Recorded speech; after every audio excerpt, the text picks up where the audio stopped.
L'entreprise Vibrawell, donc elle est née en 1982 et c'est la première entreprise française qui fabrique exclusivement des baguettes de percussion. Et donc moi j'ai eu la chance de reprendre l'entreprise. Donc c'était Monica Éditeur, mes prédécesseurs, qui m'ont formé voilà, pendant presque 2 ans. Et puis le jour où ils ont jugé que j'étais capable de tout refaire les baguettes, ils m'ont dit ciao. Et donc voilà, après je suis venu m'installer ici. L'entreprise elle a un petit peu voyagé aussi, hein, vu qu'on expédie toutes les baguettes, le lieu il n'a pas beaucoup d'importance.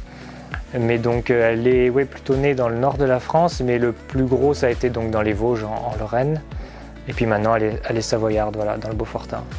Je voulais rejoindre la région où j'avais fait mes études, que j'avais découverte pendant mes études. J'aimais beaucoup le coin, puis c'est vrai que le Beaufortin c'est un endroit préservé, un peu comme les Vosges, donc ça dépayse pas trop.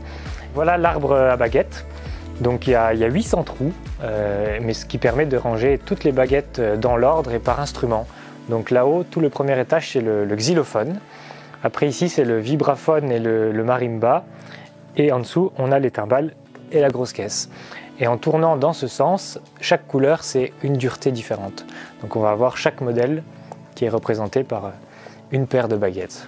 Une baguette, voilà, il y a pas mal d'étapes entre l'équilibrage du manche, la tête. Donc ça c'est une des baguettes les plus simples. Donc il y a quand même une petite quinzaine d'étapes. Et celle-ci c'est la baguette la plus compliquée et là on atteint presque 40 étapes. Donc ça c'est une baguette de marimba. Donc on a vraiment 2 parties distinctes. On a le manche, donc là qui est en érable. On peut avoir du rotin également, donc qui est plus flexible. Là, le bois c'est quand même assez rigide.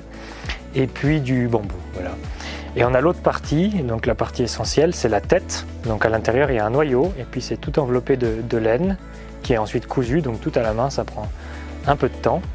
Et puis après donc il faut y coller, y assembler, faire la petite gravure et puis après voilà, c'est parti quoi pour jouer. À l'intérieur, ce qui produit essentiellement le son, c'est le noyau. Donc il peut être de plusieurs natures et puis de plusieurs densités. Donc on a par exemple du bois, donc c'est le buis, hein, c'est un bois très dense, très dur, donc ça marche très bien. Ça peut être du liège, mais donc le liège comme c'est léger, il faut mettre une petite pièce de métal comme ceci à l'intérieur. Mais ce que j'utilise le plus, c'est donc du caoutchouc, voilà, donc c'est fait sur mesure, c'est des petits noyaux comme ça que je perce, que je ponce. Et chaque couleur, c'est une dureté différente.